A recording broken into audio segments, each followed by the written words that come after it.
So, I'm so happy that there are so many people, but I'm also so sorry that we don't have enough space here. Oh, perfect. Thank you very, very much. Thank you.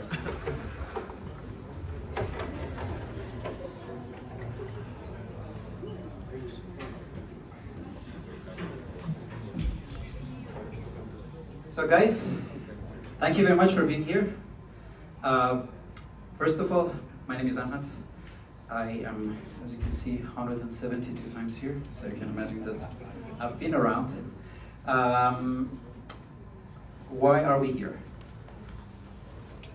I built 2 acceleration programs, and there was always an issue, because somebody will teach you marketing, the other person will teach you business, the other one will teach you finance, and then you always go back to the other class, and it was like, why the other teacher said something that is somehow different than the other one, right? So to an extent, we're patching up everything that you need so that you will be able to create your ideas. We call it a masterclass. Please don't take it the wrong way. I just had a very bad experience outside. Somebody called me master. And I'm just like, that's what happened when you call your class a masterclass. And I was like, maybe we have to rebrand ourselves, please just, I'm barely, my name is Ahmad. Another very good news that I have for you guys is that I am teaching in some universities, and I was having a chat with them. And they say that even if you guys would be interested, you can come to my classes. So just to somehow try to bring that level of, let's just call it academic versus some of you guys, that they are a little bit more into the real business. So that's one thing to have. Also, just to be clear, I just want to have an understanding of who you are and like how close you are to the previous classes and everything. So I'm going to start from the beginning. How many of you guys are the first timers in Thursday Gathering? Wow, nice. Guys, this is so unique. Like, we're having this for years, and still there's like so many first timers. So how many of you guys are first time in the masterclass? Nice. How many of you guys are the second timers? Nice. And I'm not going to ask for the third one because third? Okay, nice. Yeah, so this is the third one. Just to make it clear, we are kind of trying to put it into the style of the MIT and like those Ivy Leagues. So we have 2 different style of classes. Some like this one that is pure theory. We're going to talk about a lot of things, so there is no point for making it practical. Every 2 classes are somehow linked. If you guys remember on the first one and the second one, we had the same thing. So the first class was fully theoretical, and on the second one, we had half of a theory, and the other one we had a workshop. The good news that I have is that the next class that I have is fully co-organized with a company that they're specialized in filing documents for all the source of investment that we're discussing today. So the first thing that I want you to understand is that there is more than one way to raise money for your startup. For your idea, I'm just trying to generalize it as much as I can. And on the next level, we're going to talk about how to be ready for talking to those investors. Just bear in mind, every investor is different than the other one, so that's the important thing. This is where I need your help. Please scan this QR code, because by scanning this, you indicate to us that you attended this class. And when you attend the class, then I will be able to provide you with all the documents, including the videos, and hopefully we are recording. And at the same time, the content that I have here is also going to be shared with you. It is going to be a Google Classroom, and you can do 2 things. You can enjoy the content that we have, and also you can even internally communicate together. So we're, to an extent, creating a community that you can also somehow try to be a part of it. So did everyone, I think there are some more people that they are coming, because trust me, I had that issue, like people did not scan this and then later they're asking how they can get the content out. So did everybody, anybody did not scan the QR code? I would say no. But if someone previous scanned it? No. You have to scan it now. Yes, because every class, then I will have a presence of those people. Right? So for every class, please just try to have that, because then you will be checked in and then I will just send the content to you, right? If you manage to do this, then I will go to the next slide. You're just warming up your phone. Nice. So how can you be sure that that you scan the QR code? No, I can't. So the moment, that's a very valid point, thank you. So guys, just remember, we are having everybody in Thursday Gathering, they have their own personal profile in Thursday Gathering. If you go to your profile, you can see the sessions that you checked in. You can either check in online on the platform, or some people like me, they have the QR code and then they will help you, they assist you to make sure that you checked it. So, I'm not sure if you guys are just double checking it or you find it and I was like, let's just see, maybe I would just do the QR code in the end, So, can I go to the next one? Is everything okay? If anybody just gets some money out of their account or something, that was not me, so this QR code just came from another place. There's a problem with this? Michal, was okay? It's working. It's working. I mean, when Michal said it's working, it's definitely working. So guys, there is a huge problem that we're trying to solve here. When most of the time I see that the startups are talking about their ideas, they only talk about one thing. I need money. And then everything moves forward from that point. But the reality is that the moment that you are talking about raising money, you have to have an indication that, okay, I am raising money, but how am I raising my money, right? So if you are trying to do any source of investment that we're discussing, you have to make sure that your style of businesses are going to be somehow adjusted to that part. We're going to go through most of it, and trust me, I narrow it down. So there are way more ways to make it happen, but I really felt that if I would just go further, then we need to have 2 more classes, not 1.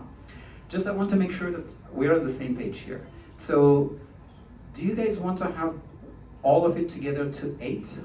Or you would like to have a 15-minute break and 10-minute break and then come back? Anybody wants to have a break? Okay, so that's like 20%. So, okay, so let's just make it like that. We make it 5, but then everybody goes and then they come back, okay? Because like this idea of going out and then meeting a friend and then I was like, how are you doing? And then by the time that you come back, the class is also already over. Guys, we're gonna start with the most weird way for startups, because I know that you guys don't believe, but some startups make money. So I know that this is very strange.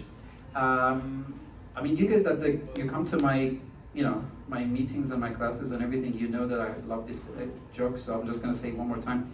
They were just saying that there was this guy and he had a neighbor, so he went to his neighbor and he knocked on the door and he said that like, can you please just give me your scissor?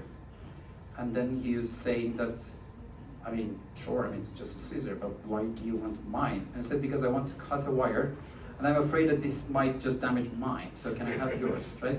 For me, this is a perfect metaphor to understand why people ask for money from others, right? I need 10,000 zloty to, to make my start. And they walk. There's a, Gucci, shoes and clothes. And I was like, are you sure you need 10,000? And I was like, yeah, I love them, So first thing first, your personal money, your credits, and everything that you can have, right? Why is it so important?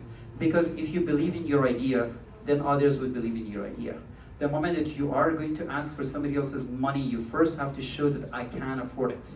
That is why I want your money. What is the best part? You're gonna have all of your company to yourself. It might be the first one or the second one. The type of investment that I'm mentioning, they are mixed, they're a soup. There can be a bit of one and a bit of another, and then we talk about it in the end. But what is the worst part? The limit in the growth potential. A lot of people, they have 100% of their company, but what they have as a problem is that then their company is not growing as fast as they can.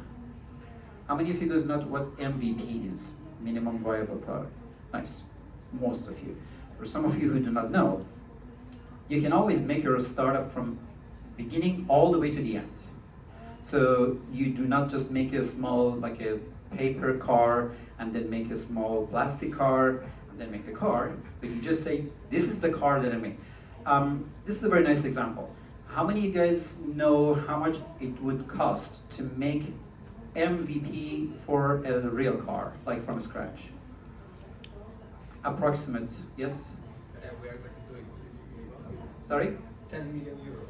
10 million. No more. Oh my God, 10 million. One more time. Another one? Just go way higher, trust me. What dealer? 2 for 1 car. MVP, just the model. Just the model. See? So that's why this starts from small, right? As long as you show the viability of your product, it is good enough, right? So you can start with your number just to show the concept, and then after that try to build it. Because it's super expensive just to make one of them. We're not going to talk about MVPs and product, because that's a whole different topic to discuss. However, the moment that you manage to show that minimum viability, then you would be able to maybe even have it from your own pocket. But the moment that you want to keep just having your own money because you don't want to lose any part of your company is not going to grow as fast as possible, and others are going to come and eat you up, right? So the growth is also a super important thing. So all of the elements that I'm going to discuss, they have ups and downs, and we can talk about it. A lot of people really don't know what the bootstrap means. I really wanted to put it out there so that people have a better understanding of it. It just literally came from the shoe. So you can either, you need an external tool to be able to have your boots on, or you have a bootstrap so that you will be able to fix it. That's where the whole metaphor comes from. So if you're booting your computer, or you're rebooting something, or you're bootstrapping it, it literally all came from this very small metaphor that it came here. So you basically put yourself up by your bootstrap. That's where the whole name comes from, just to make it clear. Second group. Please, did anybody attend the last workshop here about the market fit? So this is the opposite of what you heard in the last class, right? Please don't ask your family and friends for validation of your idea, but ask for the money. Because good or bad, they call them 3 Fs: family, friends, and fools, right? I mean, technically they didn't put the third one for a very good reason, but technically they literally call them the 3 Fs. They like you. And the moment that you would like to go and talk to a cynical VC who heard everything for years and years, they're way harder to convince than your family, friends, and people that they just believe in what you're doing. So make sure that you start with them. There are people that they believe in you because they like your personality, that they are believing in you because you're from the same city, you're from the same tribe, you're from the same mindset. So many different things. Find your tribe, find your family, and then try to go with them. It is the easiest way to make money. We talked about it, but again, I'm going to ask, who knows that who was the first person who gave money to Jeff Bezos for Amazon? I mean, I know that you do, but you tell me. His father, right? His stepfather. You see, like, I don't know how much like cash on cash right now he has on the money that he put in Amazon. I mean, no, Jeff Bezos maybe 0, but you know, I'm just saying, like, they are the first people who believe in you, right? And trust me, nobody wanted to put money in Amazon. They were just thinking it's a stupid idea. But when you have a good family that they have cash, million, it's like also, you know, Donald Trump was just saying that he just received a small amount of money from his dad to make his empire, you know, small amount of money. So it is good. So it's a very quick way. It was like, Daddy, like, I really need to build Facebook for dogs. This is the future, and if you don't do that, I'm gonna kill myself. What are the easiest ways to raise money? But what's the problem? Strain personal relationships. Then your dad comes over and I was like, where is the Facebook for dog doing? And I was like, you know, like, I want to go to karate classes, you know. And then that's the time that you have to get out of the house. So these are the problems that unfortunately you might have. You have your uncle on the board, you have your, God forbid, girlfriend and wife on the board. And then after that, if anything is going to happen, then nobody's going to invest in your company, because every personal relationship that you have is going to be a professional relationship. The moment that something is going to happen, then everybody have to answer to, okay, we're going to bring your aunt because your uncle doesn't want to talk to you anymore. So the personal relationships are something that is, I mean, so where are your agreements? And I was like, oh, come on, like, this is my aunt and my uncle, you know, like, we don't want to talk about it. When the next investor is going to come, everything is in chaos. Because yes, you do have the money, but then the shares of your company is inside a very strange family that nobody wants to do anything with it. Angel investors. Does anybody know, aside from you that we already talked about it, where the word angel come from in the angel investors? I can say that. Tell me. From Dubai? Okay, I'm not sure where you're going. I am not sure where you're going, but you know, just in case that for the YouTube, we're not going to have like PG-13 and bring it back to the top. So let's don't go there. It came from Broadway. So one thing a lot of startups don't understand is, I have an idea, and I'm sure this is going to be good, It is way more famous in Broadway and in theater than in the tech part. What does it mean? It means that I'm a good actor, and I have a strong feeling that if I would be for like 2 months on the Broadway, I'm gonna make 1,000, I'm gonna make 1,000,000, I'm gonna make a lot of money. But to make it, I need some money. But you could do something. You could just be in the corner of the street and then try to do what you're doing. No money is needed, bootstrap. Or you needed to rent a theater or something for yourself, then you needed money. There were people that they were looking at that person and was like, Brad Pitt works there, know him, sure, this is your money. But if you are a new person, or even worse than that, there is another theater right next to you that has a blockbuster and everybody wants to go there.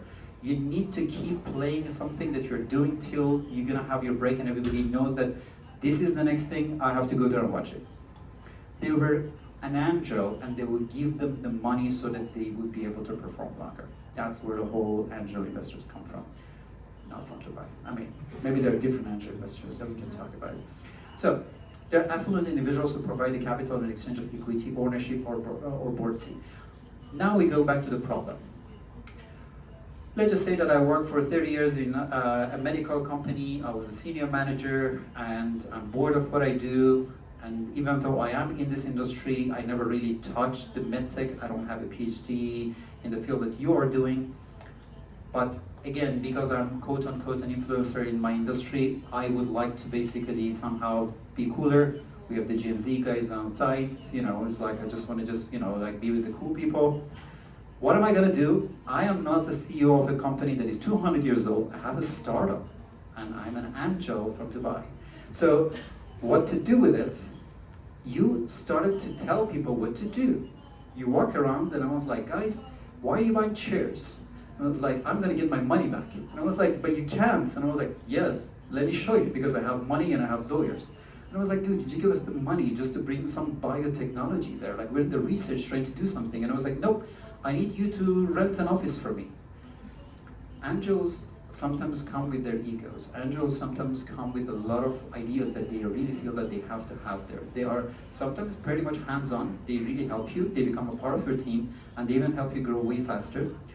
They are somewhere sitting between, because if you really understand the idea that I'm going, your own pocket money is the fastest, then your family is the second fastest, this is the third fastest. So we can just get it more and more complicated as we move forward. But still, angels can be very quick. Meaning that if you meet a very good angel investor, you can meet them today, and if the term sheets and everything that we talk about it in a few minutes is going to be ready, you can easily expect your money. Super fast. I mean, I'm talking about up to a few hours of this kind of stuff. But connections and mentorship, great. Hypothetically, again, like you're a real estate startup, you're a prop tech startup, and your angel investor is the head of a real estate company. They put your startup into their company, and then all of a sudden, not only you have an angel investor, you also already have something that is going to bring you a lot of money. The company doesn't know, but your angel investor is the manager of the company. What's the problem? The limited resources. How many of you guys have a startup? How many of you have a startup that is more than 10 years old? No. Okay. In this country, back in 10 years ago, I know startups that they were raising 10,000 zloty for their startup. Especially when they were a spin-off of universities. That was 10%, 20% of the startup. So what would you do? How many of you guys are students? What would you do for 10,000 zloty? Right? So imagine your professor comes over and was like, I believe in you, I'm gonna give you 10,000, go there and make your idea happen. And then you have two things. One is that for your finals, you need this person to be happy about you. So, of course you would go there, right? It's twice the fun. You make money, you get your grades, you're proud that like Dr. something something is just so excited about the fact that I have a future. And then what happens? That startup become $1 million startup. And now, 10% of $1 million. How many of you guys are teachers at university? Like, guys, you make more money being a barista in Cafe Nero than being a professor at university. So that guy has 10,000 zloty and that's it. And we will talk about it in the next class about investment readiness and how basically investors have to work about diluting your shares and everything. He doesn't have money. So if your next investor comes and for another 10% of $1 million, he wants to put money there, Your previous investor who only had 10,000 in his account and that was it, has to put 10% of the follow-up of the other investor with you. He would not leave, he would not sell his shares, and you stay with a company that is not investable. So you have to be careful that if the angel investor is going to be on board, they know exactly what they're doing and they are capable of following up the next round so that you're not going to be locked. Or you have to have a proper lawyer so that you will be able to understand how you have to not dilute your shares, that it would be investable as you move forward, because the first round of investment doesn't mean the future of your investment. So, problems and the profitabilities. This is 99% of every one of you who think that this is the only way that I need my money. Next week we're having a startup pitch here. I don't know if more than once startups mention anything as a source of investment for them other than VC. Everybody thinks that if I need money, I have to find a venture capital and then I have to get my money from them. Well, we are going to go through all of this, and I'm just trying to show you more and more that there are way more ways to make money other than the venture capital. I'm not going to be practical, but I'm going to be very theoretical. Who can tell me what literally the word venture capital means? Yes. That there is high risk involvement for an investor. High risk. They are venturing under capital. And with all due respect to all the venture capitals, please understand, when you are going to a VC that they would not accept any risk, they are not venture capitals, right? So that's the point. If you really talk to people that they are classical venture capitalists, one of the things that they are always mentioning is the reality is that your idea is crazy enough that I will invest in you. But if they will ask for your 5-year projection, if they will ask for you that, okay, so if I would not get my money, then what am I going to do? And they also will tell you that, you know what, from next month, I need to have some, revenue coming over. And you have to just make sure that, is this the perfect place for your startup to raise money? Yes or no? Again, you have a lot of staff, because most of the time, if you are playing your games properly, you already have a team. You already have some part of your MVP from your own money, from family or friends, and now you really need the money. So you don't care. It's like you're desperate, 2 minutes before the club is going to be over, you just need somebody to go home. That most of the time does not really lead to a very happy relationship, You just have to make sure you have to vet the other person. As much as the VC is vetting you, you have to vet the VC. And again, I'm just mentioning, this class is pretty much theoretical. We're going to talk about all of those different themes. We're going to talk about all of those different ideas. Next one, we're going to talk about documentation, the investment readiness, about the ideas of what you have to prepare, what you don't have to disclose, which parts that, oh, sure, like we're going to be a unicorn in 6 months. Say all you want, because then later you have to show with a paper, this is where we are, this is a projection, and this is our potential, with a person that if you are in the business for 6 days, they are in this business for 20 years. So it's going to be complicated. So they do large investments in exchange of equity, typically in startups with high growth potential. We're going to talk about also even the category of startups and the category of investments. So let's don't go there, because I have a very specific focus that is going to be on the style of the startups that we will talk. So first thing first, they are more active. A good VC can help you somehow fix your business plan. They would fix you with, okay, these are the right places that you can try to get more talent. These are the right places that you would be able to get customers. This is the wrong thing, this is the right thing. It's a bit of a secret, but trust me, everybody knows that. The way that you talk to a venture capital is just showing how ready you are. That's it. With all due respect, does anybody does not know what due diligence means? Guys, this is a class, so if you don't know anything, it's perfect. Yes, good. Just bring it up. So, they check you. Okay, I'm just I'm not gonna be too picky about this. Whatever you bring to them, they will double check that. Your background, your competence, your business plan, where the money was, where the money will be, all of it. So when you say that my startup has traction, you say it. But then after, there will be a due diligence behind it. When you say that this is going to be my projection, there will be everything that you say, they will double check that, right? But the moment that you get in, there is going to be, a proper person behind you. But there is also an issue. How much are you going to lose by that amount of money that you're going to have from that person? It's a huge deal. Again, who knows when you lose more than 51% of your startup, what's going to happen to you? Somebody? Yes? 100%. Don't think that because you started your startup, you're just going to die with your startup.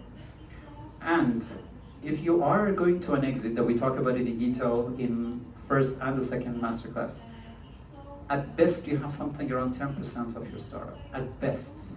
So you better start small, because if somebody comes over and is like, give me 50% of your startup and I'm just going to give you $1 million, you better not believe in your startup. Because if you do that, then the next round that you're going to have is the limit. That's the limit, right? So it's very scary. So also you have to remember, what am I going to really do? Another thing that, again, some VCs do, I'm not saying all of them, some VCs do, they look at you as a cash cow. They say, you know what, I put my money there, you become profitable. And I was like, yeah, but I want to grow. And I was like, no, but I have expectations, and I have LPs and GPs, I have limited partners and general partners that they need to show this level of growth. Give me the money. And unless you guys have internal lawyers and you work better than the VCs, that in 99% of the cases this is not the case, they win you over, meaning that you have to give them the money back, the money that you already spent on development and on, you know, buying your house in Sopot and all the other things that all startups do with the money that sometimes comes from them. Yes. But you need to You bought a house in Sopot? No. No. I mean, you need to grow in order to make money, to give them money. So. Let's not go there because we talk about it.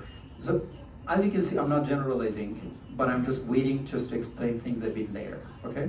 So, hypothetically, I just received one of you guys sent me a pitch deck 2 days ago that the whole idea, one, it was not a startup, but the idea was technically about the fact that there are no, like a specialized HR for ESG applications, and that gentleman wanted to just make a specialized consultancy to bring HR to ESG companies.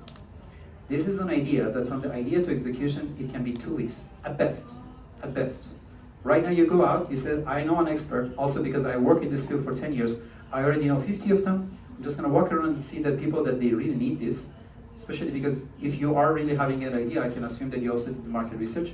In 2 weeks, you are having money, then for sure. But if you are working on a deep tech company, for God's sake, like if you have like a quantum computing, you know, like a research, for the next 10 years, you just need funding. Then you need more funding, then you need more funding. Another thing that we also talk is revenue versus valuation. It's a whole different thing. Thank you for your question, but we will get there. Venture studio. Does anybody know what a venture studio is? Okay, I know that both of you know, but what is a venture studio?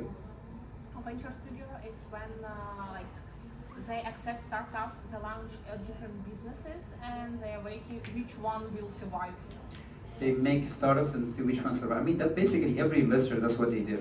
Guys, just remember, anybody who invests in one startup, it's literally the definition of putting all of your eggs in one basket. I don't want to make it the wrong way, but any VC that put their money in your idea doesn't mean that they believe in your idea. Sometimes it's the opposite of that. They know that this is definitely going to fail, so if they're going to win, they're going to win big. So all the entities that we're going to discuss, most of them, they know that, you know what, this is a very stupid guy who is coming over. He said that, you know what, I have a spare room, and I want to make an application that I can rent the other room and ask a total stranger that I never met, come and rent the other room, and just give me the money? I mean, what the hell, right? Airbnb, right? Like your mom always said that, you know what? Never get into strangers' cars. Never accept candies from them. And I'm gonna make a company that people go to strangers' cars and get candies from them. That is Uber. So, it really works. It really works. Sorry? What do you have to do to get candy? You just have to go to US. I mean, like if you go to New York and they don't give you candies, then they're definitely strangers and you're not gonna go home. You're gonna go to Dubai. So, going back, venture studios are usually very early stage companies that they do not even technically need a startup. Some of them, they just even need an idea. They don't want your equity to be diluted, even 1%, at best. Why? Because it's a one-stop shop, meaning that this is a place that you would be able to create your idea in a better way. You would be able to easier just get a lot of people in your company. They might even have the people, especially if your idea is tech. Most of the venture studios, they already have a software house. They already have a marketing company. They already have most of the elements that your startup need. They incubate you, literally. Like, they just get the idea. Fun fact, imagine that you are a professor of economy and you just come up with an idea that something that is going to be the big, like a thing in technology, it is going to happen, but I just know how from the economical point of view, this is going to make sense. They bring you in, they hire a CEO for you, they hire the team for you, and they put you on the board, and then the opposite of what I mentioned with the VC, they might give you 10% shares and they get the rest. I'm not exaggerating, but just remember, in a venture studio, you lose most of your equity on day one.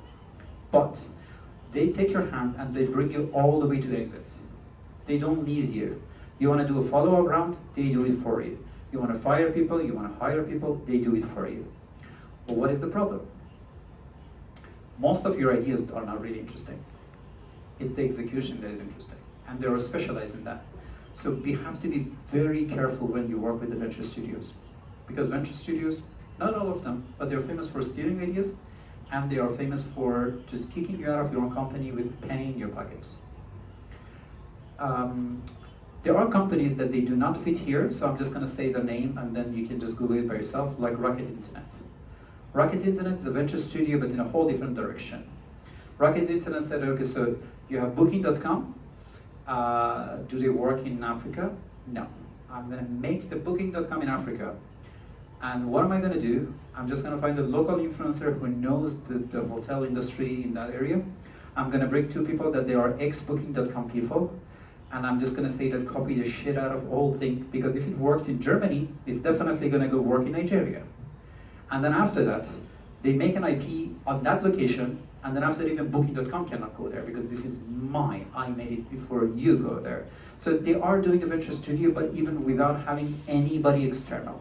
And they made so many companies. Just take a look at their portfolio. It's amazing. So comprehensive support, but majority shares and takeovers.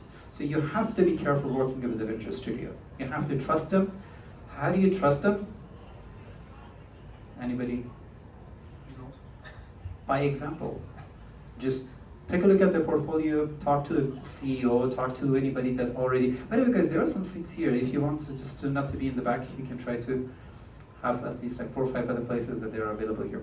So talk to the portfolio, because they will do it to you. They will talk to your employees, they will talk to anybody that somehow is related to your startup. You can do the same thing.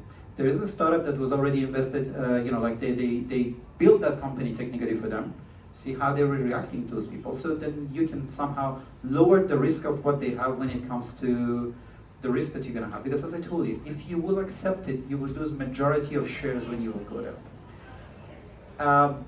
This slide by itself is a whole class, so I'm going to make it as quick as possible and as short as possible. I literally call it everything for equity for a reason. A lot of time, I'm an advisor, I'm a consultant, I also build companies. One of the things that people come to me and say that I need money. Why do you need money? Because I have an idea and I would like to build an application. And then I'm like, okay, so show me your budget, like how, again, we will talk about the documents that is needed and everything later. However, then you look at the amount of the money that they need, and 90% of that money is just going to software development. And then I was like, okay, so if hypothetically you need 100,000, do you have 10,000 in your pocket? And I was like, yes. And then I go back and I was like, look, I have a software house, and we are paying monthly fixed salary to our people. We don't have enough projects in our company to work. Then guess what? You bring your project to my software house, I will develop it for you in exchange of an equity. I don't need you to give me the money, you just come to my place. I will develop this application for you. I'm even gonna make it better for you because I have a skin in the game. If you lose, I am not going to make money out of you. I'm gonna have an equity that's worth 0. So I will do my best to make sure that I'm gonna make an application for you better than anybody else. But give me the equity. As easy as that. So you're gonna somehow balance this, but what's the best part? If a software house hypothetically will charge a client outside 10, they will charge you 7 because this is them being there. So most of the time, everything as an equity comes with a discount. Let's just say that you're a direct-to-consumer startup. You have, I don't know, like you have a very simple gadget. Let's just say, I don't know, like you have like an IoT device that gives food for dogs. It's not a big deal. All you need to do is just to have as much eyeball as possible. You need to have a lot of people that they have dogs and show them that you can just go, on a trip, and then this application basically would be able to show when you want to give the food to your dog, and then the food is going to automatically appear. So then how much money do you need? Anybody works in the media?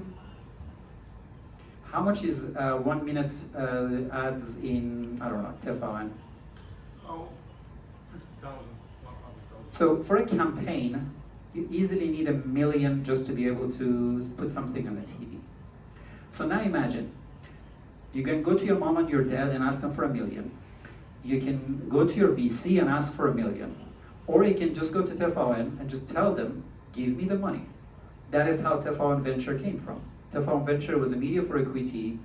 Long time ago, one of the pioneers that they did it. Don't ask me, but they're not there anymore. I think it somehow is related to what they did with Discovery, but that's a different conversation that we can have. However, the TFN was a company that they had shares in startups in exchange of, again, same thing as I told you. They had some slots for advertisement that it was already available. Then why not putting it and just get shares of the startups, right? Pinterest, with all the massive things that you see there, they have the same story with some media companies. So a lot of companies went through the same process. It's a relatively new thing, but you can just Google media for equity and you can try to see what's happening there. And the way that I'm mentioning it, you can just look at it in every single way. Everything for equity. Just guys, remember about something that it is something that a lot of, especially early startups, they think they're smart, but that's a huge problem. CTO is not technology for equity. Be careful with this. If you have your CTO because you do not want to pay for technology, in many cases you block yourself from pivoting. I mentored a startup that they wanted to be web-based because their CTO was a web developer. They understood that they have to make a mobile app, and the CTO said that I don't know how to do it and I'm not going to do it. Guess what? He had 50% shares. Because the other guy with the idea, he just knew that without him, he cannot do anything. So now you have a 50% shareholder in the company that has nothing to offer because you need a mobile app. So if that 50% was a software house, that software house could hire another person. That software house could even totally pivot to exactly what you want to have. Or when your CTO is the other person, don't mistake it with what I say about technology as an equity. So, going back, it would lower the flexibility. If hypothetically for media you're working with one TV station, you cannot randomly go and talk to a competition because these are the people that they are. By the way, if they work with you, you might have to sign some sort of a non-compete with other people. Because this is not just that I'm just going to come with you and then after that I'm also going to go and offer the same thing to this. So we will talk about it again with the documents and everything in the future, but just remember, you lower your flexibility because you bring an external company that they have shares in your company, and again, if you remember like the last time that we mentioned, it might come with some specifics that it would be very hard to justify. Crowdfunding. Extremely misunderstood field. I had a 3-hour, around 4-hour workshop in one university just to explain the differences and the similarities between different type of crowdfundings. So I will make it as short as possible, again, for the sake of having everything here. I can do two things, guys, because I am trying to be very much on time. So now we are exactly at 7. If I would say this is going to take another 10 minutes. Would you come back after 5 minutes, or you would like to keep going? Keep going? Yes? Give it a round of applause just to give also a bit of energy. Guys, if that is the best you can do, then we're gonna have a 5 minute one. Come on, a little bit better.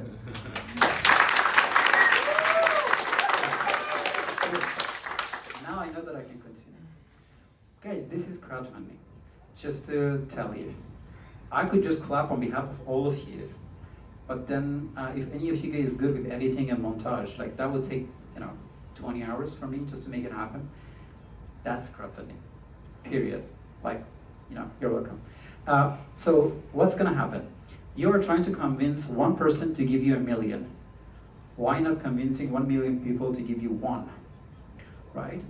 You just see, I don't know, like a Mr. Beast. You just said that I would like to build trees. It will cost $1 and he has millions of followers. If easily he can bring 5 million people to give him $1 for a tree. That is the equivalent of convincing one venture capital to make this happen. But what is the beauty of this? There is no equity involved, right? So you can do a lot of things in the crowdfunding that we talk about it. So crowdfunding started with the Job Act in the US, because that's a whole different conversation that you also have to understand. Everything that we discuss from this level, it has a legal base behind this. So imagine that, especially you have a hardware startup. Imagine that you have, I don't know, like a bracelet. You have, I don't know, like a small gadget that you can even make it with a 3D printing. What we discussed about the car. The prototype is super expensive, but you can make one. You have enough money to make a prototype. You put the prototype. Poland had a very good history with crowdfunding. So, for example, like one of them, by the way, most of them they were from Krakow. So one of them, for example, was called Wallet. Wallet was a startup that they had a wallet, and it had like a chip inside. So if you would forget your wallet, then you will get a notification from your phone, and then you basically would just understand that you lost your wallet somewhere. Amazing. They made one of them, and then after that they went to, I think they started with Kickstarter.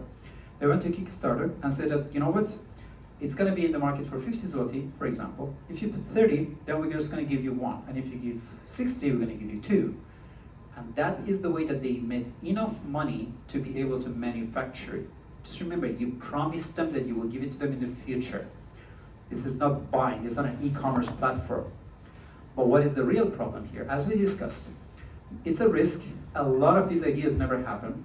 Please read the terms and conditions that they are on Kickstarter, Indiegogo. You understand.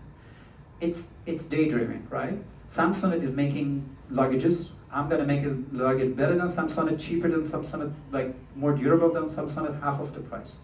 You have to understand if there is a catch, or they're really good at what they do. So in the crowdfunding, you can expect, by the way, you can even sometimes just support them. Just give them $5 because you want something like this to happen. You just believe that this is something that needs to exist. This is a regular crowdfunding. You get zero equity in that company, but you can get one of the products of that company for yourself. Or in some cases that the product is too expensive or is too complicated, you get a poster of this with a thank you note with handwritten from the CEO, that if one day this is gonna happen, it was like, you see, I was the person who was making that idea happen. Then we go back to cultural and creative crowdfunding. What is a cultural and creative crowdfunding? How many of you guys are from Warsaw? Oh my God, nice. What was the original color of Palace of Culture? One person can say that. White. White. What is it now, right? You can just make a campaign and just make Palace of Culture white, right? And now imagine how many people like that idea. It doesn't matter how much it is. You just can come over and just say that this is gonna cost 2 million zloty, right? If people would pay 150, they are creating an artifact in their city that everybody can benefit, but nobody have to finance it by themselves. You create something that makes your city more beautiful, and on top of that, you're proud that you did something good for your community. You can even do it for your own city. You can just go and then see that you have a county, and then you just say that I really want to have a park here. And then you can go, by the way, there was an election like a few days ago, right? So it's just like, you just go there, say that, guys, we elected this lady, she's right now is the mayor of our, like a venture cafe city, whatever. And then after that, how much is it gonna cost to have a park here? I don't know, like 500,000, right? How many people do we have in this place? 10,000. If everybody is just gonna bring X amount of money, then we can make a park here. So crowdfunding can even be used for these kind of activities. Now we can go to art. I would like to have a theater for myself because I'm a very good actor, but I don't have money. So if you come over and pay for a show that I need to prepare for 6 months, right now I'm going to give you the ticket for half of the price, but that would be the enough money for me to pay for my actors and pay for my classes, and then after that all of you are going to come and see my show. So you can even do crowdfunding for like musical activities, for theater, for painting and everything. Even some painters, what they do, they say that I would like to paint something, and the people that they like it, they will do it, and then they receive a free poster of the painting. So many different ways, guys. Crowdfunding is a really, really, really interesting way to get your money. Now we go back to equity crowdfunding. It was close to impossible to do in Poland for a very long time, but because of the new regulations and everything right now, this is doable. So what does it mean? It means that as long as you have a specific type of company, and as long as all the regulations is somehow is going to help you with this, then you give 10% of your company for people that they are not going to buy the product of your company, but they are micro shareholders of your company. So you can also try to do the same thing and do equity crowdfunding for yourself. Fortunately or unfortunately in Poland, most of these activities are around beers and activities like that. Yes, I didn't want to go there. Still I'm recording this for YouTube, so I'm just making it in a way that they're not going to remove it. But outside of that, it works. It's way easier than convincing a VC because there are people that they want this product to be out there. That is why they pay for it. So validation for the idea is even more important than the money itself. Guys, a lot of people use crowdfunding to later go to the VC. 500,000 people give us $1. This is the proof of concept. Everything that the other lecturer was talking about, the idea of the market fit, you can do it with one proper crowdfunding campaign. If 1,000 people give you $2, $1, it just means that your idea means something. Because when your idea doesn't mean anything, and again, going back, family, friends are the only people that they think that my son is so smart, he made something, let me show you. It doesn't mean anything. But when 1,000 people supported you in crowdfunding, even if that money is too much, remember, there's a big, big part of marketing that you have to pay so that you will be able to be successful in your campaign. So don't go to crowdfunding with empty pockets. You need budget for crowdfunding. But going back to this whole story, it's a perfect validation for your idea. So if you are coming out of a campaign in your crowdfunding successful, most VCs and other investors would love to work with you. Small parenthesis here. Some VCs just want a loud startup. Have you heard of my startup? No. Why? Because this is cybersecurity. Nobody needs to know them. Have you ever heard of my startup? And I was like, oh my God, yes, it's everywhere. And I was like, yeah, I invest there. They might even lose money on it, but it gives credibility, it gives brand recognition to the VC. That is why they like to have them. Usually VCs have the cash cows and the North Star and the loud startups. So they also have this diversity there. However, the complexity and the length is the problem, guys. I personally invested in a very interesting startup. What they had was that in the old style of MacBook, you had this magnetic part that if somebody will just, knock over the charger, you would not have your laptop drop here and there. What happened? We invested in the company. The company was keep sending us information regarding the update of the hardware, and it was getting better and better. Even at some point, they sent a sample that they say that this is 60%, but still, as a shareholder, I would like you to test it and give us feedback. And I was like, wow, this is going to be good, and let's just see what's going to happen to the shares, right? Guess what happened? 1 month later, I just saw an ad from a Chinese company that they're selling it with half of the price of what we had. So let's just go back to the CEO of that company. That company went down, 0, because this is hardware. And those guys beat us in speed. So if you feel that, yeah, you know what, I'm not going to lose anything, yes, you might lose everything. So this is not good for companies that they are having a problem with competitor coming over and just taking everything from them and start over. So the complexity and length are very big problems when it comes to crowdfunding. Accelerators and incubators. Some of you guys remember me because we had workshops together, because I was teaching you something. But we cannot do everything that you can have inside an accelerator and incubator. Guys, I don't want to disrespect anybody, but trust me, a lot of times you go inside an accelerator, there's an incubator, and you go to an incubator, there's an accelerator. Don't worry about it. More or less, in a very good level, they are the same. They provide funding, they provide mentorship, they provide resources. in exchange of equity.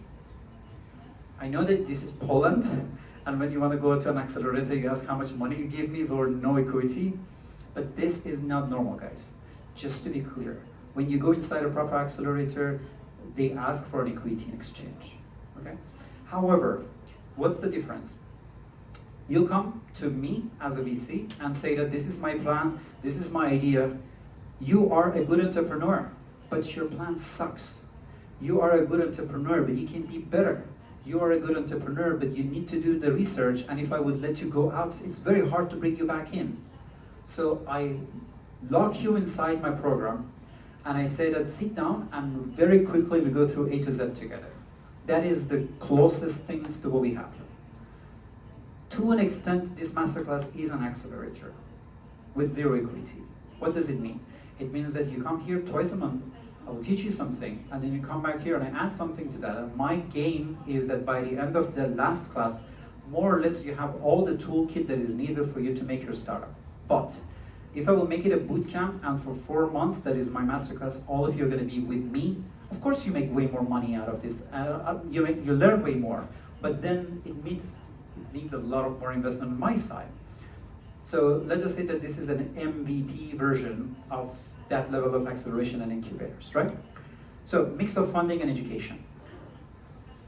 I prefer not to tell you the name of the startup, but let's just say that the very, very, very famous CEO of a very famous company, his company got acquired. He was trying to make a startup because he was no longer working for that company, and he came to my accelerator program so that he will be able to get some, again, as I told you, government grant, and at the same time give no equity. So he was smart in that way, right? But what was the problem? He knew everything. He was a 20-year-old experienced, hands-on with everything that he was doing. But we could not ask him to do not come to classes because you have a mandatory part to pass everything. It's like a university. So sometimes this educational part is a little bit cumbersome. And I'll go back to what I mentioned in the crowdfunding part. You have to spend time, sometimes 4 months, sometimes 6 months, sometimes even longer. You have to be through the whole acceleration program to be over. So if you want to do something quick, again, it might not be the best place for you. One of the things that in MIT we were doing, and I really liked it, was literally called disciplined entrepreneurship. Because biggest problem with entrepreneurs is that they're not disciplined. You know that you have to do A, B, C, and D, but there is this thing that is a very common thing in entrepreneurs, especially not people that they call themselves entrepreneurs, but real entrepreneurs. They have a gut delusion. Gut delusion means that you're right, and you're right, and you're right, and I'm right. You know, sorry, you're wrong and I'm right. Like, what does it mean? It means that Steve Jobs comes over and said that all of you guys have a phone. I was like, yes. And I was like, is there any of you that does not have a keyboard in your phone? And I was like, no, come on, what are you talking about? I was like, would you use it? And I was like, no. And I was like, good, I'm gonna make it. I mean, not only he makes it, he makes sure that right now if somebody makes a phone with a keyboard, we walk around and I was like, that's stupid. What is a BlackBerry, you know? So these are the people that they have their ego and they move forward with it. And then they say, okay, so if you would like to make this is a step 1 and this is step 4. And I was like, nope, I'm gonna make a step 4 and then a step 1, and then I will think if there is 2 more steps in the middle. So what we were doing is that we were just letting entrepreneurs know that there are steps and they have to be a bit more disciplined, and then let them do whatever they want to do. So the problems, as I mentioned to you, is mainly, again, the same time and the same problems that you see with the crowdfunding. Grants and the program. Somebody did a very good favor to me and wrote an article about PFR and CBR and the problems that they had there, and I was like, free publicity for my class. Grants and subsidies are low-interest loans from the government and non-profit organizations and research institutes. Guys, even sometimes grants come with small equity, but better than just having something from the VC. How many of you guys received the grant, or 1, 2? Okay. Is there anybody courageous enough to say why we have grants here? Because you government have money to spend. Government, yeah, I mean, that's a very cynical way to say that, but guys, before we had money from the European Union and we had from the government, we had close to 0 VCs here. Most of the time, the government said that, you know what, I'm the big brother. I will teach you as a person who can invest Let me show you, if you invest, what's going to happen to you. They set an example in an environment that is not ready enough for big players to come over. What would they do on the next step? That is what you see right now, you have to fund the funds. What do? They say, I am no longer going to invest fully in that idea. I will bring 50%, you bring 50%, but I'm still going to help you come over and invest in my ecosystem. So again, this is not a political thing, and I mean, you can still vote for me if you want, but this is not a political thing that I'm going to support anybody here. What I'm trying to tell you is that understand that the grants are there because the private sector was not there. That's it. Otherwise, you cannot expect that the government works faster or better than an individual who is an expert in developing your B2B SaaS platforms in health tech. No. Or what is the problem? Government is government. If you go and say that I would like to build a road between city center of Warsaw and Chopin Airport, you have to calculate that this is going to be 12 kilometers and 34 centimeters. And they need an asphalt for 12 kilometers and 32 centimeters. Do you know what's going to happen if there will be no 32 centimeters of asphalt? There is a gap in the middle of a road. Yeah, I wanted to say the F word, but just cut it again for you. That's the problem. Governments don't understand. Oh, do you know what we did? We were supposed to go to the airport, but I'm going to bring everybody to the swimming pool. Think about it. You want to go to the airport, but now, with our innovative idea, we're just going to bring people to the swimming pool because we're startups. Governments don't work like that. They don't pivot. If you start from city center, you have to go to the airport. If you are from the city center, find 32 centimeters more because you say this is the grant that you want from us. So don't get the money from anywhere and then invest it anyway. You get your money from your dad. Say, Dad, I said that I'm going to make an app, but now I'm just going to totally change and I'm just going to make a hardware. It's your dad. You can talk to him. VC has a different story. Angel has a different story, unless they're from Dubai, or anybody else. So when you are in a grant, just remember, you need a sandbox. You need to have an entity that either is inside your company or outside of your company, that they are specialized in settling things in a governmental level. Meaning that you have to understand your reporting is more important than your product. You have to understand that the reputation of what you're going to do is more important than the practicality of this. Because as I told you in this metaphor, that 32 centimeters in the end of 12 kilometers is important to them. So don't say that, oh, you know what, I try to get my grants and then I have to pay millions of my zloty back. No, you treated the government like a venture capital. And with all due respect, they get zero equity in your startup. So startups wait in the queue, get the grant, they don't know how to use it, then they have to give it back, and they say that the government is corrupt. I'm not saying it is, I'm not saying it's not, but I'm saying most of the startups misuse those grants. So, low to no equity, perfect. We talked about it, you don't want to lose access to yours.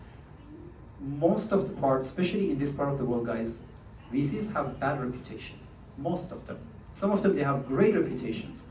But then it's like, you know, you go to Italy, like you find 2 girls and there are 50 guys around them. You know, it's hard. And you come to Poland and there are 9 girls and 1 guy, you know. So this is the problem. You have 5 VCs and 5,000 people that they walk around those 5 good VCs. You're good, but you're not good as all of those people. So it's hard. You find other VCs, they're questionable. There you go. You can try to find these grants that they will be able to give you those things with zero equity. But at the same time, I told you, it is dangerous. It is super dangerous. If you do not know how to deal with it, don't touch it. Corporate partnership. One thing I really like is a reverse pitch. Startups come, they say that, you know what, I know how to revolutionize your industry.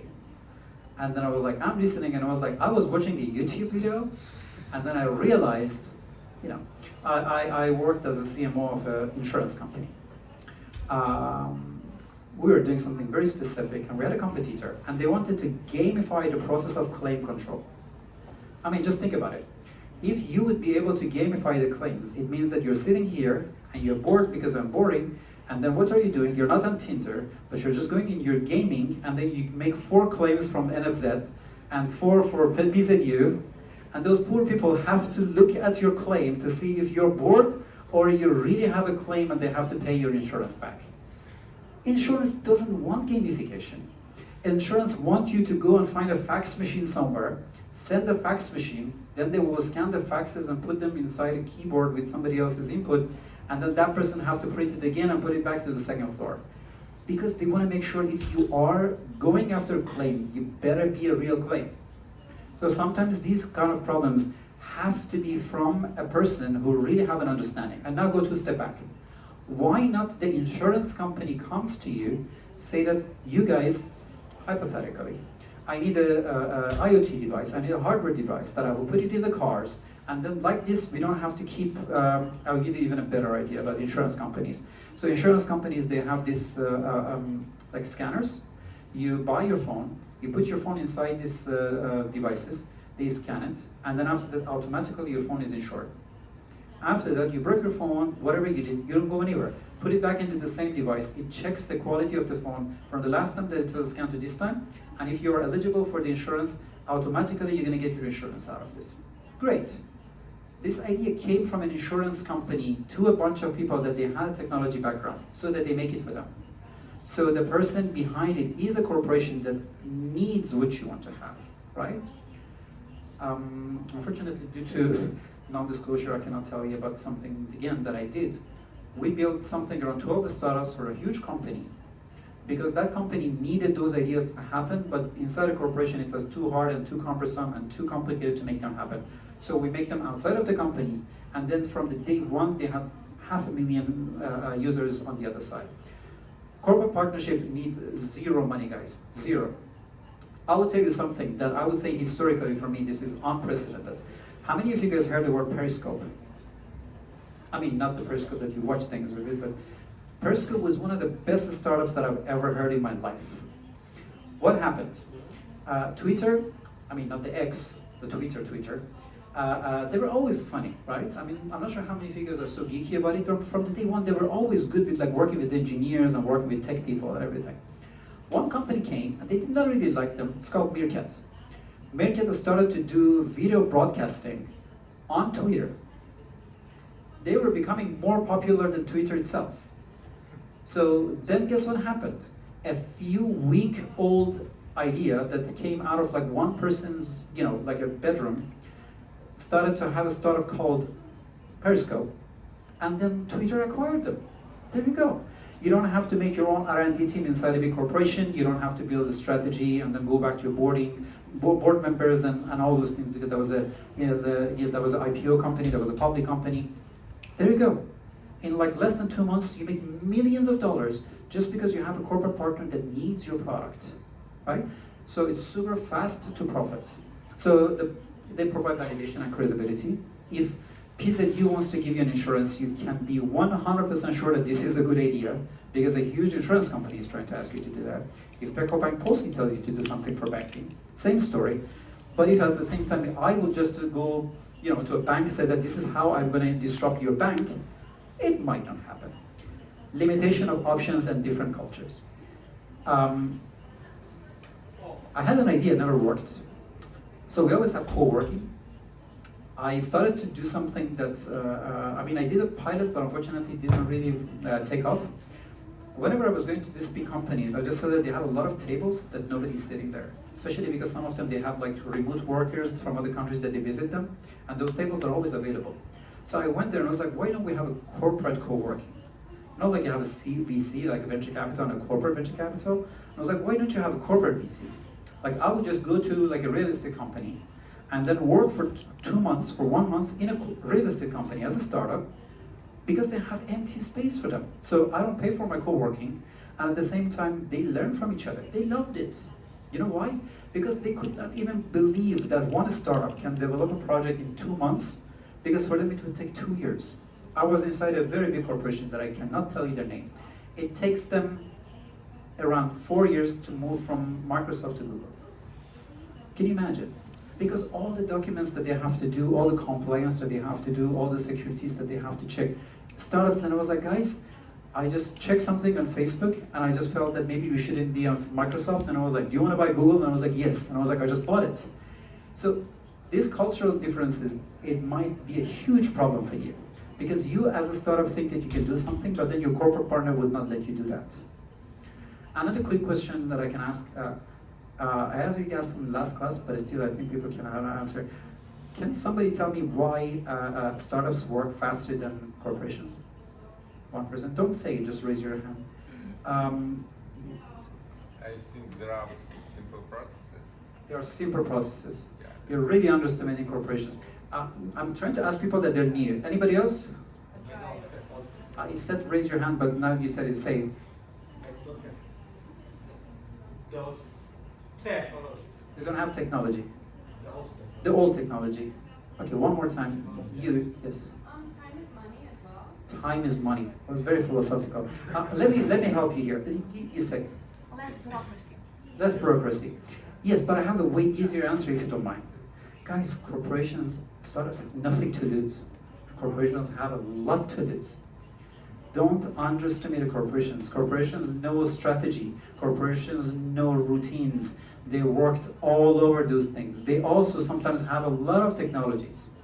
What they have is $1 billion technology. They have $1 billion reputation. They have 20 years of experience that they just can't lose overnight. You have your website, you have 4 lines of code that nobody wants. So if somebody says that, can we change it to pink? And I was like, sure. We just call it Dubai Angels. You know, I'm not gonna let that go. So, just to be clear, most of the time when you see startups run faster than corporations, it's just because they have nothing to lose. And now imagine, you have a corporate partner. This is gonna make a huge deal out of it, right? I will tell you this story, but I'm not gonna tell you where it happened, because this is hilarious. So we had a cybersecurity company that they were doing robotic process automation for a big company, right? That company is a big company. These guys, they were startups. We were not supposed to do anything about our technology because this is cybersecurity and you don't promote what cybersecurity is doing, but still we need brand awareness. So what we do, with the founder, we decided that we're gonna hire a person, and that person is going to create content for us and we're gonna put on our social media. Also because we're very high level, we decided that our social media is gonna be LinkedIn. The founder was basically so excited about the fact that we are on social media. He was a very tech guy, he was like an expert in his own field. So he was just decided that, you know what, maybe we just don't need to hire a junior person to try to do this. So at like 10 p.m. I just saw that there's a post on LinkedIn. So guess what he did about robotic process automation? He found a news about a priest robot that you could just pay and then he would just forgive your sins by that in Poland. So then I imagined that like everybody had to jump on this LinkedIn that only he had access to, and I was like, delete it now. So one more time, that startup was new, there was nothing wrong with it, but the corporate partner behind it could get the damage. So that's the problem with these different cultures, right? Startups are nimble, they just decide quickly about those things. If that was the corporation, that post has to go inside the communication part and the marketing part and make sure that the branding is fine, make sure that the messaging is inside the messaging of the corporation, and then move forward.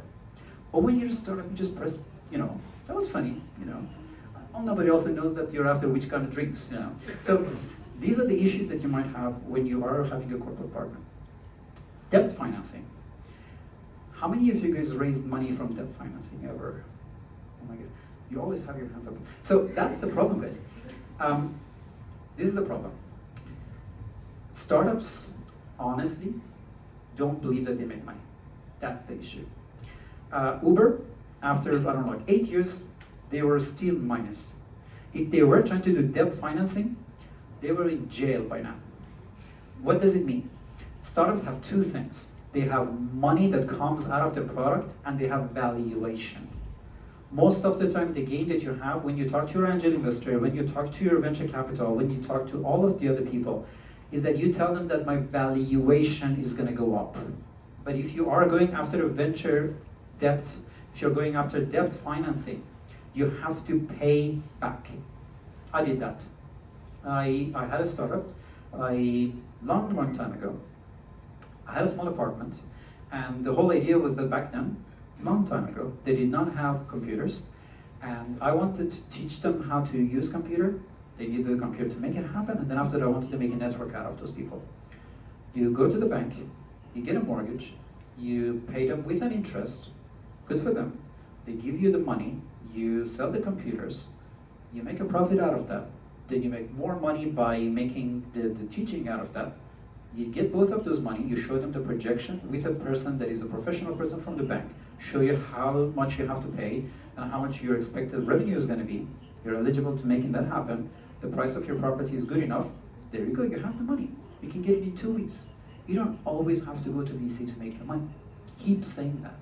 99%. I'm going to have my startups next week. Please come over and see how they pitch. They're good VCs. One of them is here. They are good startups, but they never say where they want to get their money. Also, put a blame on us. When we organize an event, all of our judges are VCs. Nobody brings a person from Pekao Bank Polski and said, show me your credit, and I'm just going to see if they'll be able to give you a loan. Every startup thinks that there's one source of money. Also, nobody brings their mom and dad. They can all invest in your idea. A lot of them, they don't even know that you have an idea. So venture debt is you borrow money from a bank, institutions, lenders, they're using assets and revenues as a collateral. That's it. If you really believe in your idea, that house that you buy in Sopot might be able to find it, just work for something. Just put it somewhere and try to put it the money. That again, you are not going to lose anything because venture debt has nothing to do with equity. Okay, so less dilution than the equity financing, but the risk of the payment. What does it mean, the risk of the payment?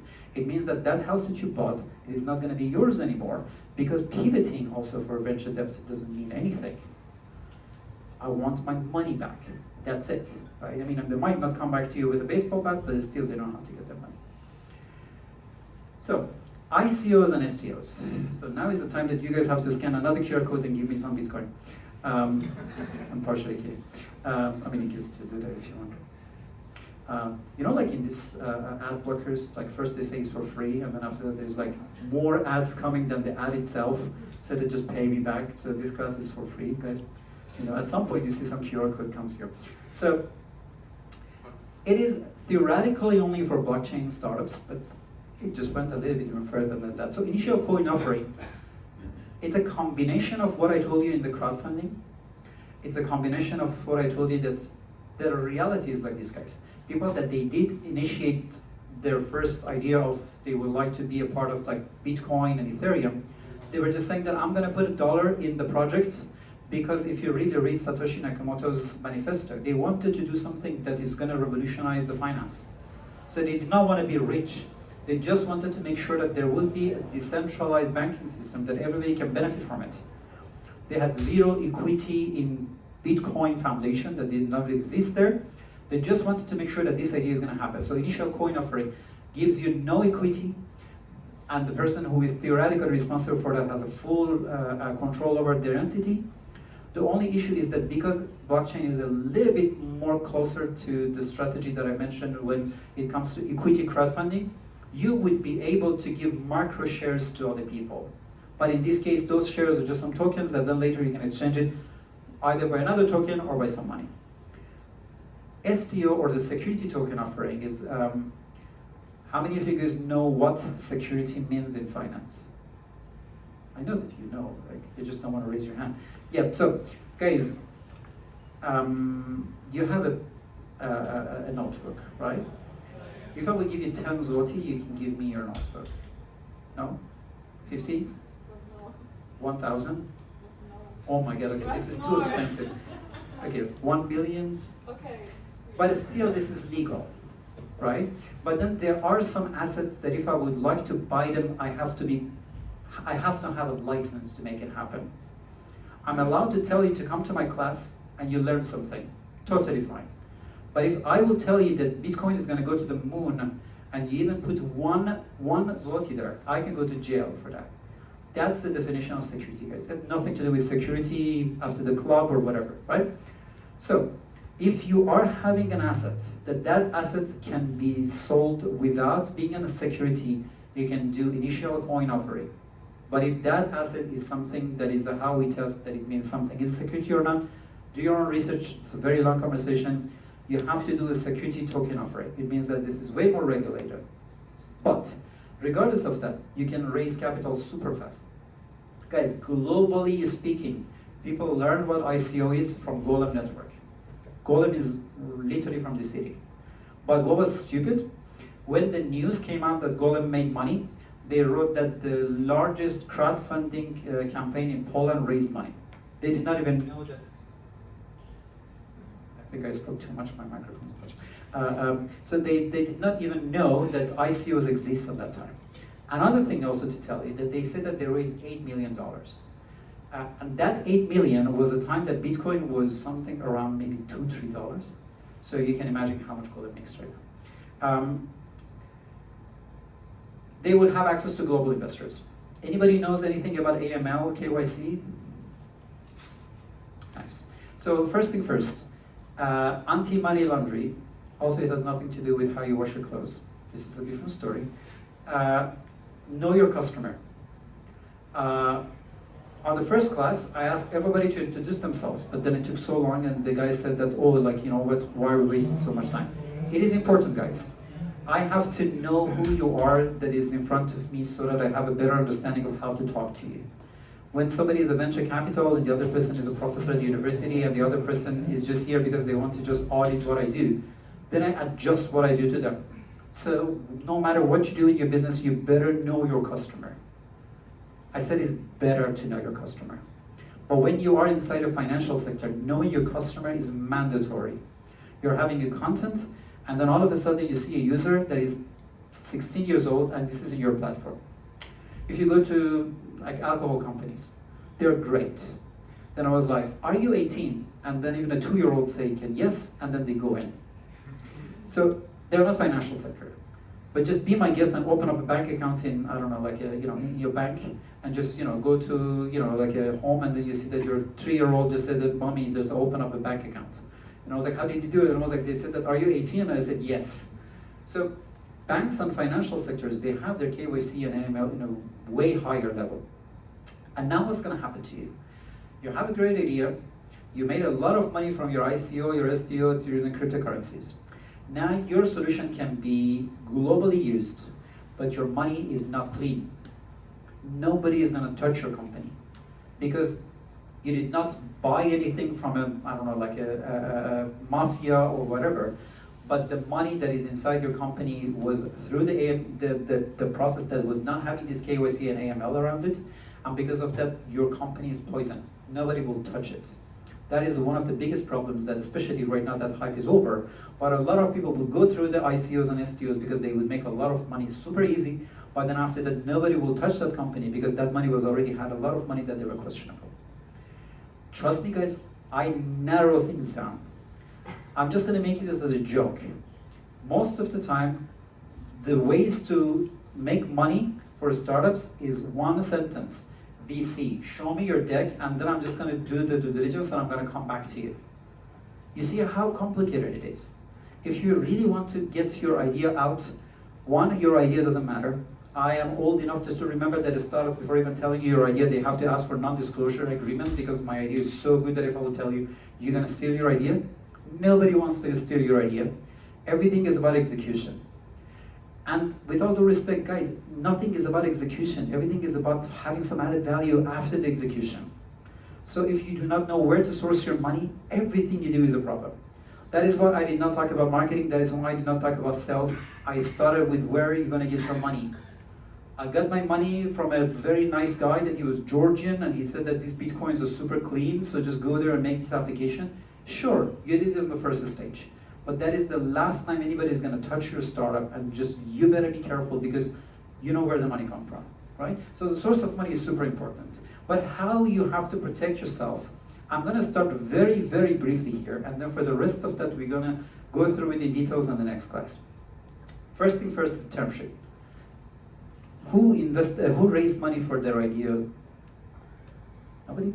Okay, some people. So that's the problem, guys. If you don't know the term sheet, you never ever raise money. So a crucial document, process for startups, they obtain the key terms and the conditions for the deal between the startup and the investor or investors, and the role is multifaceted to basically provide a dynamic environment. It's complicated, guys, so trust me, I'm narrowing it down, but this is good because first of all, you will have this document so you can read it by yourself, but I promise that you will learn 80 to 90% of it. Also, guys, none of these things is copy-paste. None of them is something that is out of 2 YouTube videos and everything. There's a combination of a lot of books and a lot of personal experience. I just want to give you something that is practical for you. First thing first, there are problems and there are solutions, and I'm trying to explain all of these things inside the term sheet. It's a framework for a negotiation. You cannot just go and talk to your investor and say that I want $1 million. You have to explain to them where are you going to have it, what are the people that they're going to have the rights, am I going to buy the company, am I going to buy the IP of the company, where the intellectual property is going to be, what's going to happen to the money if it is going to go left or right. These are the things that you have to go through the term sheet so that the investor will be able to even want to think about working with you or not. The clarity and the alignment. Another thing that also I mentioned it before, forget about all the things that you put inside your 10-page pitch deck and the sweet talk that you have with the VC or with an angel or with anybody. I mean, okay, as long as this is not your mom and your dad. I mean, unless they are, you know, I don't know, like coaching family or something, I don't think your dad really asked for term sheet, or Donald Trump, I don't know. One of them, the dad is dead. So these are the problems, right? So even that clarity is to a level, is this legal protection. I have seen companies that they went through a very, very good investment process. Then guess what happened? The company was, I don't know, like for a lack of a better things, because I have real cases, but I'm not going to go there. Let's just say that the company is in the UK, and the investor makes everything in the UK. And let's just say the guy's name is, I don't know, Jacek, and then Jacek said that, you know guys, back in Poland, things are cheaper. So what I'm going to do, I'm going to make a limited liability company in Warsaw. I'm going to make the application in Warsaw so that things going to be cheaper. Joe in London thinks that he's so smart, so he's working with a nice Polish guy, and he's going to make the application even cheaper in Poland. What he doesn't know is that the intellectual property of this company that is being protected, it is not in the limited liability in London, it's in Espukas in Warsaw. What's going to happen? That guy bought a shell company.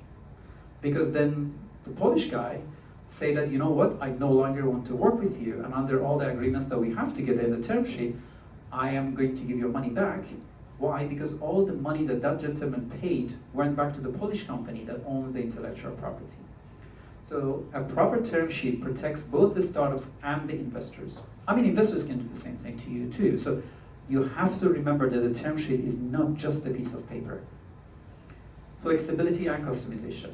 Also guys, term sheets can be liable or not liable. You can just write something and then agree on this one and then later negotiate it, or once you write it and you put your signature on it, then there's nothing we can do. I mean, we have a lawyer in the back, so whatever I say, just take it with a grain of salt, because there are always legal terms.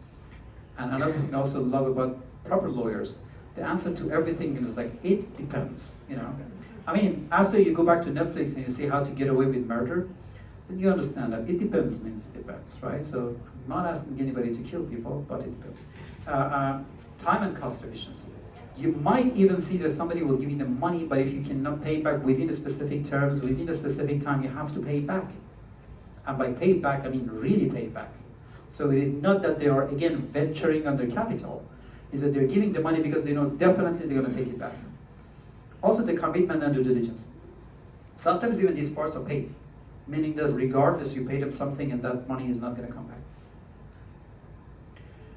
I'm going to very quickly also touch on this part. Startups are not just startups. Startups are different, and different VCs want different startups. First, I'm going to go with the stage of development. Seed stage. When I mentioned about this crazy idea about this guy that he wanted to, you know, like I don't know, like sell books online, and that idea was stupid. It's a seed stage. It's the beginning of the idea. When we are talking about this, investors are having high risk and high reward. They want a lot of shares because that stupid idea might never happen. I mean, people go to libraries if they want to buy books, right? Like, why do you want to put it in this funny thing called internet? Like, if I would like to go to internet, where should I go? To post office, right? Because that's the beginning of something big and people don't know about that. But when you go to earlier stage and the post-traction means you have some money from customers, just a very simple element. You have the proof of concept. Then, this is, do you know what was the original name of Amazon? Anybody? Cadabra? So, and if you are good with English, cadabra like literally means like dead body, right? So, awful name. That's the seed stage. Name is awful, the business plan is awful. I'm not going to tell you even, the moment that Amazon went up, it went down. Because they did not even know how to buy books. The moment that Netflix went up, their servers crashed. They did not even know how to deal with it.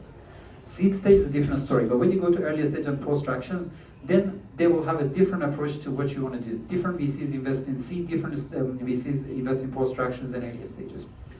And expansion and growth VCs are also totally different VCs. Why? Because they are specialized in bringing you from one country to the other. Because they are specialized in bringing you from 2% to 90%. Like media for equity that I mentioned is one of those things. They do not invest in seed stage. They do not even invest in post-traction. They want to make sure if you have 1,000 customers, they give you 1 million. But if you have 5 customers, don't put an ad on TV because you're not ready for it. So these are the different type of VCs that they do invest in different type of companies. Then we go back to the industry part, technology and software. Trust me, I try to bring sometimes people to this class, and then what they say is very simple. I don't have a technology or a company, that's why I cannot come here. Who said anything about that? Startups can be anything, as long as you have a unique strategy, as long as you have a unique platform, you can call yourself a startup and you can come over and get all of those things. So some startups, they need to be deep tech, they need to have technology, they need to have software, but not always. Some of them, they are consumer products and services. So also you have to understand that different VCs, they invest in different sectors and different ideas. Or finance and fintech. Every single one of them, you have to make sure that you don't randomly just bombard your startup into every single person who is giving you the money. You have to understand what their industry focus is. You go to M1 Capital in Poland, they only do marketplace. Don't think anything else.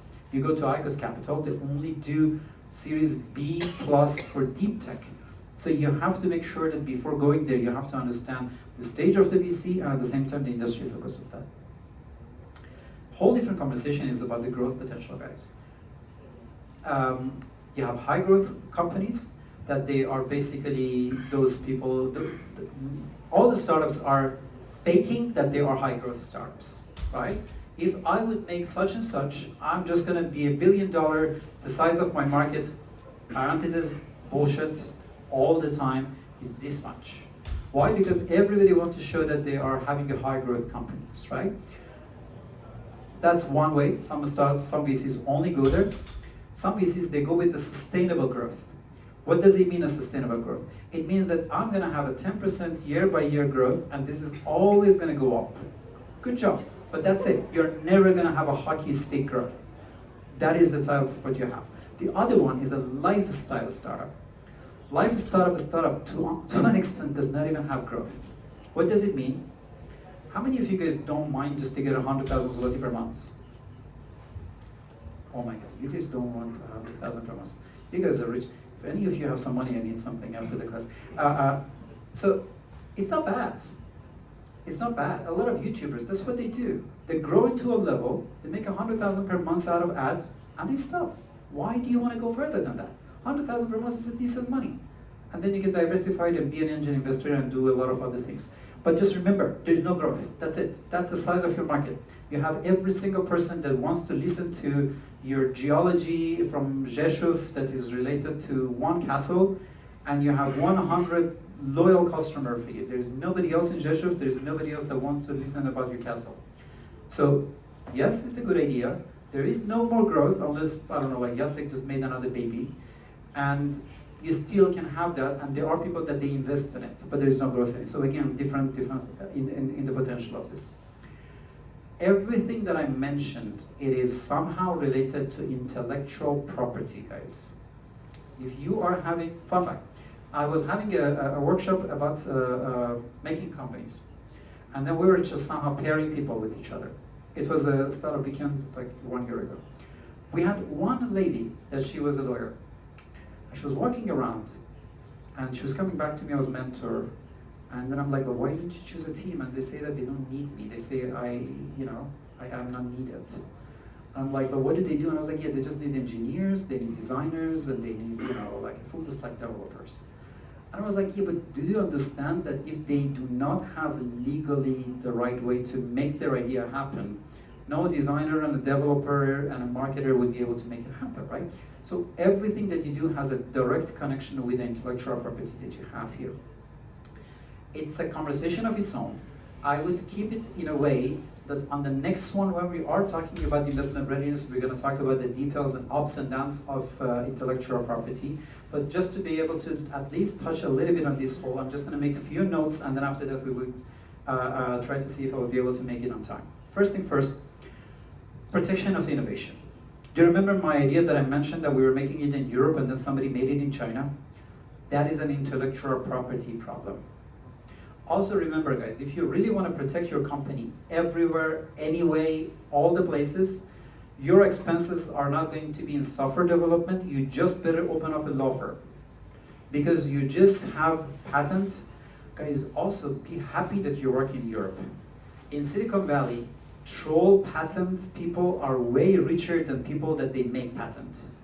They look at your company and they are trolling people for 30 years. For 30 years, and they are billionaires. And I was like, you know what? You didn't put one screw in that part. Now your company is mine. Now you have to come to me. Guys, we have 7 minutes.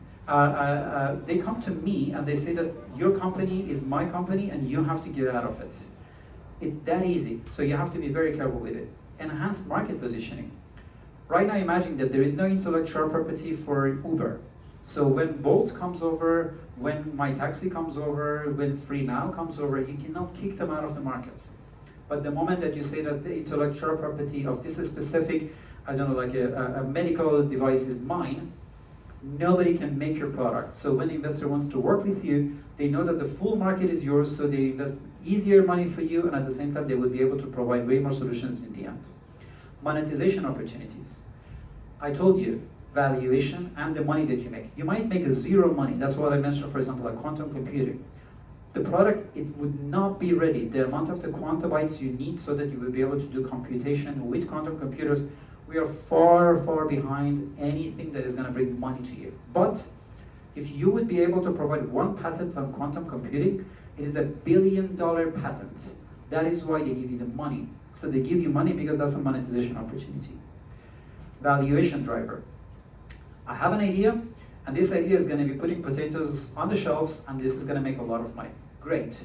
Can I ever put an IP in it? No, because this is potato on a shelf. So the moment that you show that there is a potential to have an IP inside a company, everything goes exponentially higher. Risk mitigations. Again, same thing. Can I work in Poland? Yes, but you cannot go to France. Or this is something that is illegal in Europe and is legal in US, is legal in the US and is illegal in South America. Barriers to entry.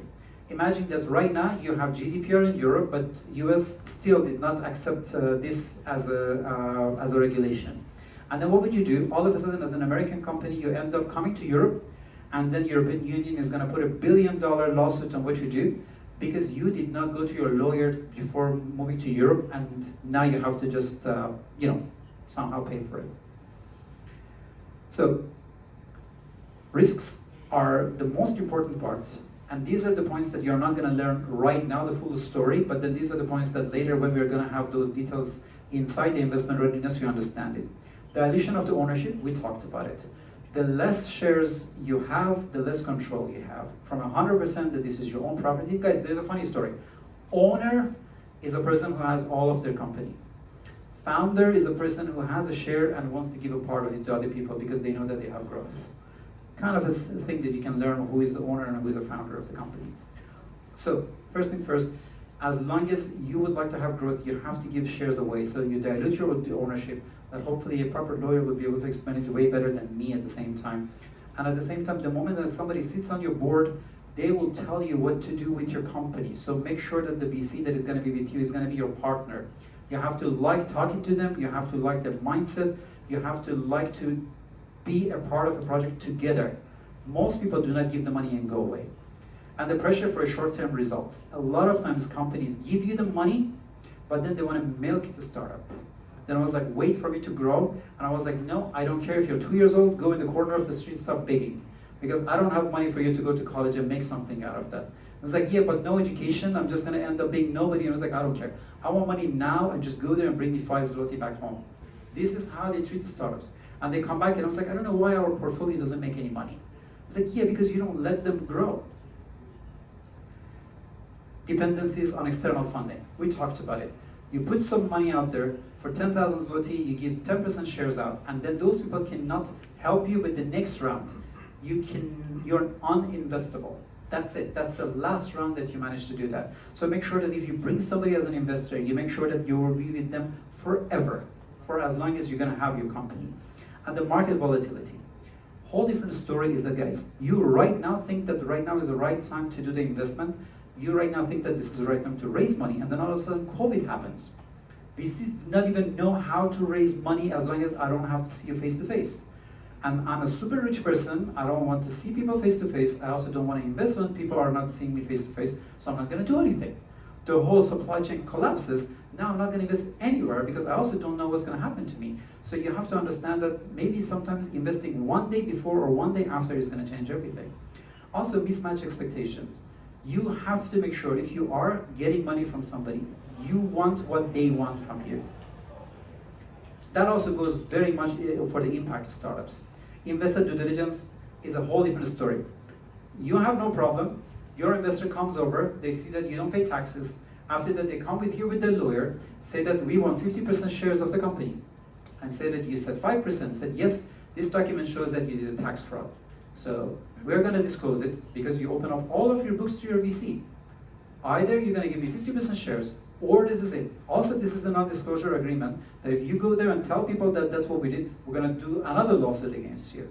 So you have to remember, you're going to be naked in front of the investors. So you better make sure that there is nothing wrong and there is no skeleton in your closet.